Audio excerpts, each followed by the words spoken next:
नमस्कार दोस्तों, वेलकम है आपका द स्टोरी सोसाइटी में। आज हम कर रहे हैं 9वीं पुतली की कहानी, जो है मधुमालती। राजा भोज हर दिन नई पुतली से राजा विक्रमादित्य की कहानी और महानता त्याग के किस्से सुनकर परेशान हो चुके थे, लेकिन वे सिंहासन पर बैठने का मोह नहीं रोक पा रहे थे। दूसरी तरफ उज्जैनी की जनता अपने पूर्व राजा विक्रमादित्य के त्याग की बड़ी कहानियाँ सिंहासन की पुतलियों से सुनकर बड़ी संख्या में हर दिन एकत्र होने लगी थी।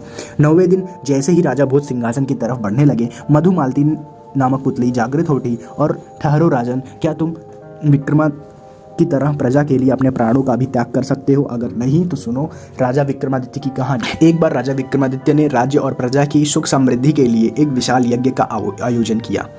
कई दिनों तक यज्ञ चलता रहा। एक दिन राजा मंत्र पाठ कर रहे, तभी एक ऋषि वहां पधारे। राजा ने उन्हें देखा, पर यज्ञ छोड़कर उठना संभव नहीं था। उन्होंने मन ही मन ऋषि का अभिवादन किया तथा उन्हें प्रणाम किया। ऋषि ने भी राजा का अभिप्राय समझकर राजा का अभिप्राय समझकर उन्हें आशीर्वाद दिया। जब राजा यज्ञ से उठे तो उन्होंने ऋषि से आने का प्रयोजन पूछा। राजा को मालूम था कि नगर के बाहर कुछ ही दूर वन में एक ऋषि का एक गुरुकुल चलता है, जहाँ बच्चे विद्या प्राप्त करते हैं। ऋषि ने जवाब दिया कि यज्ञ के पुनीत अवसर पर वे राजा को कोई असुविधा नहीं दें। अगर 8 से 12 साल तक के 6 बच्चों का जीवन का प्रश्न नहीं होता। राजा ने उनसे सब कुछ विस्तार से बताने को कहा।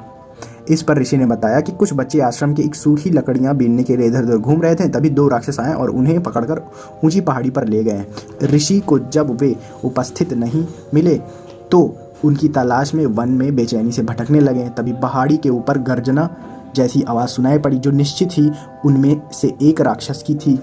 राक्षस ने कहा कि उन बच्चों की जान के बदले उन्हें एक पुरुष की आवश्यकता है, जिसकी वे माँ काली के सामने बलि देंगे। जब ऋषि के बलि हेतु अपने आप को उनके हवाले करना चाहा तो उन्होंने असहमति जताई। उन्होंने कहा कि ऋषि को बूढ़े और माँ काली ऐसे कमजोर बूढ़े की बलि से प्रसन्न नहीं होंगी। काली माँ की बलि के लिए अत्यंत स्वस्थ क्षत्रिय की आवश्यकता है। राक्षसों ने कहा कि अगर कोई छल या बल से उन बच्चों को स्वतंत्र कराने की चेष्टा करेगा तो उन बच्चों को पहाड़ी से लुढ़का कर मार दिया जाएगा। राजा विक्रमादित्य से ऋषि की परेशानी नहीं देखी जा रही थी। वे तुरंत तैयार हुए और ऋषि से बोले, आप मुझे उस पहाड़ी तक ले चलो, मैं आपको काली के सम्मुख बलि के लिए प्रस्तुत करूंगा। मैं स्वस्थ हूँ और क्षत्रिय भी, राक्षसों को कोई आपत्ति नहीं होगी। ऋषि ने सुना तो हतप्रभ रह गए। उन्होंने लाख मनाना चाहा, पर विक्रमादित्य ने अपना फैसला नहीं बदला। उन्होंने कहा कि अगर राजा के जीवित रहते उसके प्रजा की कोई समस्या आती है या विपत्ति होती है तो राजा अपने प्राण भी देकर उस विपत्ति को दूर करेंगे। राजा ऋषि के साथ लेकर उस पहाड़ी तक पहुंचे। पहाड़ी के नीचे उन्होंने अपना घोड़ा छोड़ दिया तथा पैदल ही पहाड़ तक चढ़ने लगे। पहाड़ी वाला रास्ता बहुत ही कठिन था। उन्होंने कठिनाई की परवाह नहीं की। वे चलते चलते पहाड़ की चोटी पर पहुंचे। उनके पहुंचते ही राक्षस बोला कि उन्हें बच्चों की रिहाई की शर्त मालूम है या नहीं। राजा ने कहा कि वे सब कुछ जानने के बाद ही यहाँ आए हैं। उन्होंने राक्षसों से बच्चों को छोड़ने को कहा। एक राक्षस बच्चों को अपनी बाहों में लेकर उड़ा और नीचे उन्हें सुरक्षित पहुंचाया। दूसरा राक्षस उन्हें लेकर उस जगह आया जहां मां काली की प्रतिमा थी और बलिवेदी बनी हुई थी। विक्रमादित्य ने बलिवेदी पर अपना सर बलि हेतु झुका दिया। वे जरा भी विचलित नहीं हुए।